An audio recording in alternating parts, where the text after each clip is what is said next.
पिछले एपिसोड में हमने देखा था कि एरन अपनी टाइटन पावर का इस्तेमाल करके ट्रॉस डिस्ट्रिक्ट का टूटा हुआ गेट हमेशा के लिए सील कर देता है। लेकिन इस जीत की कीमत बहुत भारी पड़ती है, क्योंकि एरन को बचाने के लिए कई सैनिक अपनी जान गंवा देते हैं। अब सवाल सिर्फ टाइटन्स का नहीं था, बल्कि खुद एरन येगर का था। आखिर वो इंसानियत का सबसे बड़ा हथियार है या फिर सबसे बड़ा खतरा? एपिसोड की शुरुआत होती है उस खबर से जिसने पूरी दीवारों के अंदर हलचल मचा दी थी। हर तरफ बस एक ही चर्चा थी कि अब इंसानों के पास भी एक टाइटन है जो उनकी तरफ से लड़ रहा है। कुछ लोग इस खबर को सुनकर खुश थे, क्योंकि उन्हें लगने लगा था कि शायद अब इंसानियत के पास टाइटन्स को हराने का मौका है। लेकिन दूसरी तरफ कुछ लोग इस बात से डरे हुए थे कि अगर यही टाइटन कभी बेकाबू हो गया तो इंसानों का अंत कोई नहीं रोक पाएगा। उधर मिलिट्री पुलिस के कमांडर नाइल अपने सैनिकों से कहता है कि इन अफवाहों को यहीं रोकना होगा। अगर लोग एरन को हीरो मानने लगे तो हालात बिगड़ जाएंगे, इसलिए किसी भी कीमत पर एरन को सर्वे कॉर्प्स के हाथ नहीं लगने देना है। इसी दौरान कमांडर एरविन और कमांडर पिक्सिस आपस में मिलते हैं। दोनों जानते थे कि आज होने वाली सुनवाई सिर्फ एरन का भविष्य नहीं, बल्कि पूरी इंसानियत का भविष्य तय करेगी। पिक्सिस बताते हैं कि आखिरी फैसला प्रीमियर डेरियस जैकरी करेंगे। अगर उन्हें लगा कि एरन इंसानों के लिए खतरा है तो वहीं कोर्ट में उसकी मौत का आदेश भी दिया जा सकता है। लेकिन अगर वो उपयोगी साबित हुआ तो उसे जीने का एक मौका मिलेगा। दूसरी तरफ मिकासा और आर्मिन को भी पता चलता है कि आज एरन की सुनवाई होने वाली है।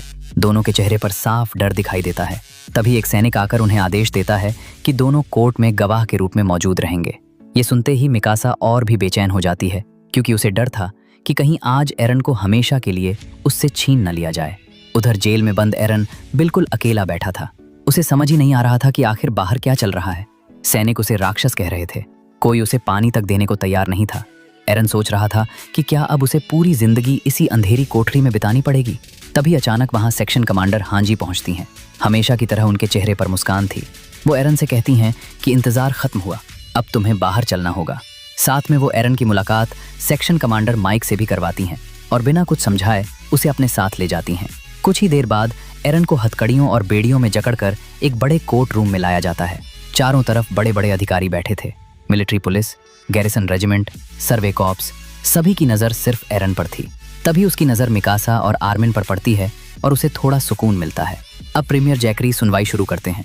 वो एरन से कहते हैं कि एक सैनिक होने के नाते तुमने इंसानियत के लिए अपनी जान देने की कसम खाई थी, लेकिन आज फैसला तुम्हारे हाथ में नहीं, मेरे हाथ में है। आज मैं तय करूंगा कि तुम जिंदा रहोगे या यहीं मारे जाओगे। एरन बिना डरे सिर्फ इतना कहता है, जी सर। इसके बाद मिलिट्री पुलिस अपना पक्ष रखती है। कमांडर नाइल कहता है कि एरन ने ट्रस्ट में मदद जरूर की, लेकिन उसकी मौजूदगी ही लोगों में डर और विद्रोह फैला रही है। इसलिए पहले उससे जितनी जानकारी मिल सकती है निकाल ली जाए और फिर उसे खत्म कर दिया जाए। तभी चर्च का पादरी भी खड़ा होकर कहता है कि एरन ने भगवान की दीवारों को अपवित्र किया है और उसे तुरंत मौत की सजा मिलनी चाहिए। पूरे कोर्ट में बहस शुरू हो जाती है। अब बारी आती है सर्वे कॉर्प्स की। पूरा कोर्ट रूम शांत हो जाता है, क्योंकि अब सबकी नजर कमांडर एरविन स्मिथ पर थी। एरविन बिना एक पल गवाए कहते हैं कि एरन को मारना नहीं चाहिए, बल्कि उसे सर्वे कॉर्प्स में शामिल किया जाना चाहिए। अगर उसकी टाइटन शक्ति का सही इस्तेमाल किया जाए तो एक दिन हम वॉल मारिया भी वापस हासिल कर सकते हैं। यही इंसानियत के लिए सबसे बड़ा मौका है। लेकिन एरविन की बात खत्म होते ही कोर्ट में फिर से बहस शुरू हो जाती है। एक व्यापारी खड़ा होकर कहता है कि वॉल मारिया वापस लेने की जगह बाकी दीवारों के गेट मजबूत करने चाहिए, यही सबसे सुरक्षित तरीका है।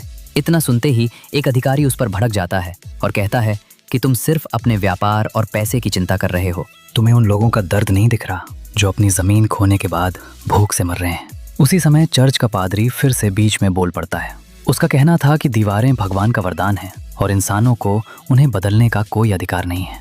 इसी वजह से कोर्ट का माहौल पूरी तरह बेकाबू हो जाता है और हर कोई अपनी अपनी बात साबित करने में लग जाता है। आखिरकार प्रीमियर जैकरी सबको चुप कराते हैं और सीधे एरन से पूछते हैं, क्या तुम भविष्य में अपनी टाइटन शक्ति को पूरी तरह कंट्रोल करके इंसानियत की मदद कर सकते हो? एरन पूरे आत्मविश्वास से जवाब देता है, हाँ मैं कर सकता हूँ।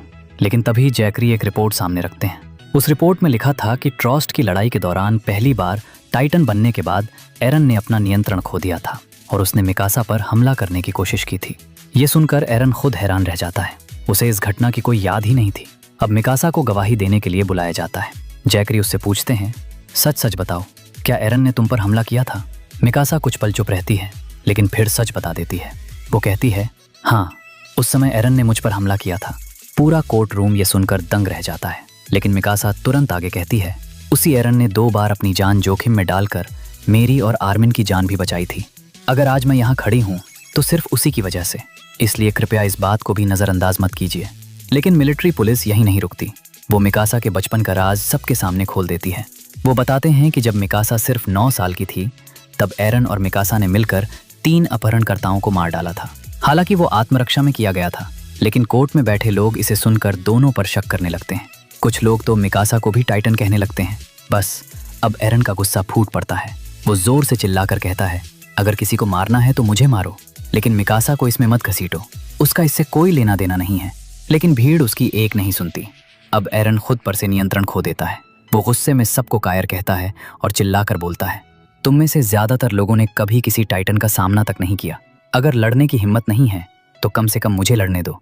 मेरी ताकत इंसानियत के काम आ सकती है। इतना सुनते ही एक सैनिक तुरंत एरन पर बंदूक तान देता है और तभी कैप्टन लिवाई अपनी सीट से उठते हैं। अगले ही पल वो एरन के चेहरे पर इतनी जोरदार लात मारते हैं कि पूरा कोर्ट रूम सन्न रह जाता है। लेकिन लिवाई यहीं नहीं रुकते। वो लगातार एरन को मुक्के और लात मारते रहते हैं। उसके चेहरे से खून बहने लगता है, यहाँ तक कि उसका एक दांत भी टूट जाता है। मिकासा ये सब देखकर खुद को रोक नहीं पाती और गुस्से में आगे बढ़ने लगती है, लेकिन आर्मिन किसी तरह उसे पकड़कर शांत करता है। पूरा कोर्ट रूम खामोश था। तब लिवाई सबकी तरफ देखकर कहते हैं, तुम सब इसे मारने की बातें कर रहे हो, लेकिन अगर ये अभी टाइटन बन गया तो क्या तुम में से कोई इसे रोक पाएगा? कुछ पल रुककर वो खुद जवाब देते हैं, मैं रोक सकता हूँ और ज़रूरत पड़ी तो मैं इसे खुद मार दूंगा। लिवाई की यही बात पूरे कोर्ट का माहौल बदल देती है। अब कमांडर एरविन अपना आखिरी दांव चलते हैं। वो कहते हैं कि एरन को कैप्टन लिवाई की निगरानी में सर्वे कॉर्प्स को सौंप दिया जाए।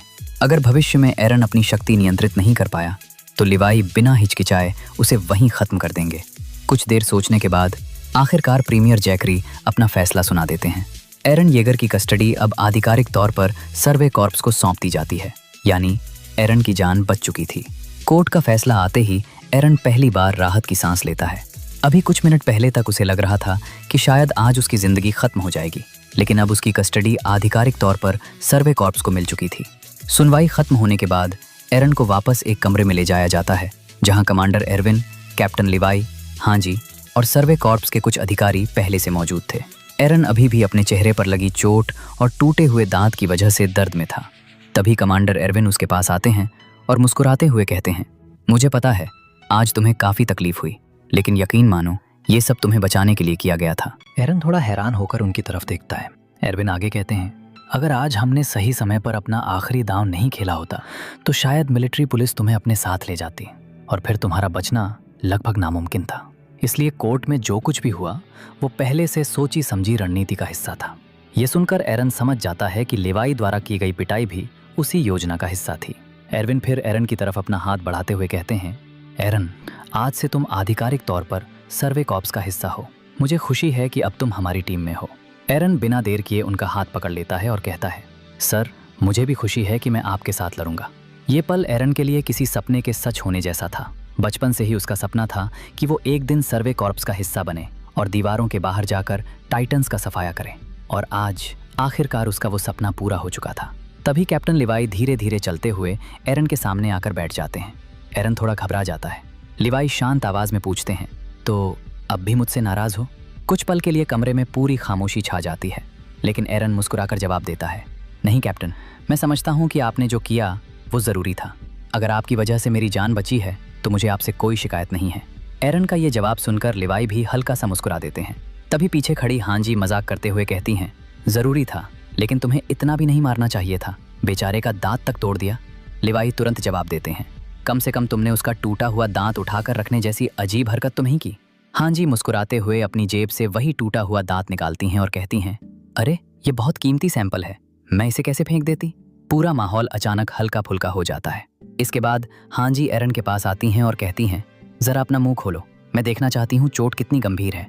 एरन जैसे ही अपना मुंह खोलता है, हांजी की आंखें एकदम बड़ी हो जाती हैं। वो तुरंत दोबारा ध्यान से देखती हैं, फिर हैरानी से कहती हैं, रुको, ये कैसे हो सकता है? क्योंकि जिस दांत को लिवाई ने कुछ ही देर पहले तोड़ दिया था वो अब पूरी तरह वापस उग चुका था। ना कोई निशान, ना कोई घाव। ऐसा लग रहा था जैसे वो दांत कभी टूटा ही नहीं था। और यहीं पर attack on Titan season 1 episode 14 खत्म हो जाता है।